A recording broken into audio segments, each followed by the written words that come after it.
తీర్థయాత్ర కార్యక్రమానికి స్వాగతం. సహస్ర శీర్ష పురుషః సహస్రాక్ష సహస్రపాత్ అంటూ వేదాలు శ్రీమన్నారాయణమూర్తిని, ఆయన అనంత కళ్యాణ గుణాల్ని ఘనంగా కీర్తించాయి. ఆ స్వామికి శత సహస్ర నామాలు. ప్రతి నామం శ్రీహరి విశేషాన్ని వ్యక్తీకరిస్తుంది. ఆ నామాలన్నింటిలో శ్రీ మహావిష్ణువుకు నారాయణ నామధేయం అంటే మహా ఇష్టం. ఆదినారాయణమూర్తిగా స్వామి తన రూపాన్ని ప్రకటించాడు. ఆ నామాంతరంలో వెలసిన స్వామి సన్నిధానం పురాతన వైష్ణవ క్షేత్రం కొడకంచి శ్రీదేవి భూదేవి సమేత శ్రీ ఆదినారాయణమూర్తి దేవస్థానం.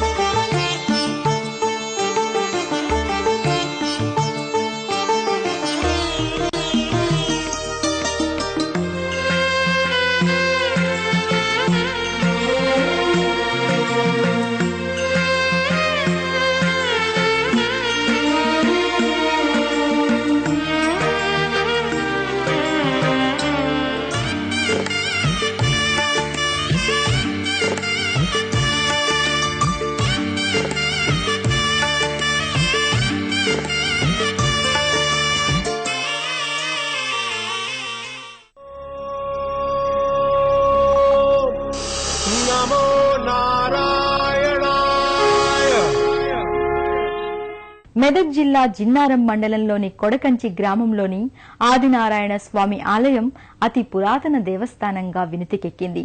దాదాపు 800 సంవత్సరాల క్రితం ఈ ఆలయం నిర్మితమైనట్టుగా ఇక్కడి శిలాశాసనాన్ని బట్టి తెలుస్తోంది. 4 అంతస్తులతో కూడిన పురాతన రాజగోపురం భక్తులకు అల్లంత దూరం నుంచి కనిపిస్తుంది. గత వైభవానికి ప్రాభవానికి సజీవ సాక్ష్యమై గోచరిస్తుంది.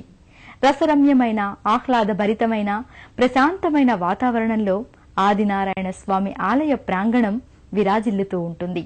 మనసుని సేద తీరుస్తూ అవ్యక్తమైన అనుభూతి కలిగించే ఈ పరిసర ప్రాంతం భక్తులకు అనిర్వచనీయమైన భావన కలిగిస్తుంది. నారాయణుడు మహాదైవమని, జీవకోటి ఏకైక గమ్య నారాయణ సాయుధ్యమని, నారాయణ స్మరణకు శ్రేష్ఠ ధర్మమని, నారాయణ్ణి జపించటం వల్ల జీవుడు సంసార బంధాల నుంచి విముక్తి పొందుతాడని విష్ణు సహస్రనామంలో భీష్మాచార్యుల వారు పేర్కొన్నారు.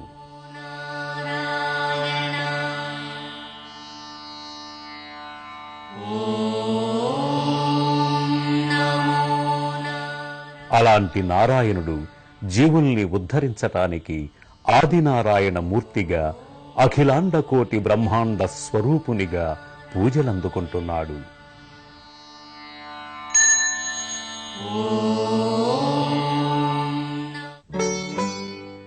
ఆ పరంపరలోని మెదక్ జిల్లాలోని కొడకంచె గ్రామంలో శ్రీదేవి భూదేవి సమేతంగా ఆదినారాయణ స్వామి ఆశ్రిత భక్తజన మందారుడిగా నెలకొన్నాడు.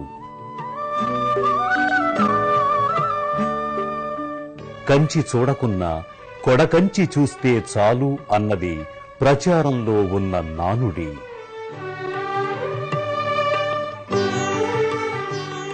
కంచిలో ఉన్న స్వామికి ఏ విధంగా పూజల్ని నిర్వహిస్తారో అదే పంథాలో కొడకంచిలో స్వామికి పూజాధికాల్ని నిర్వహిస్తారు.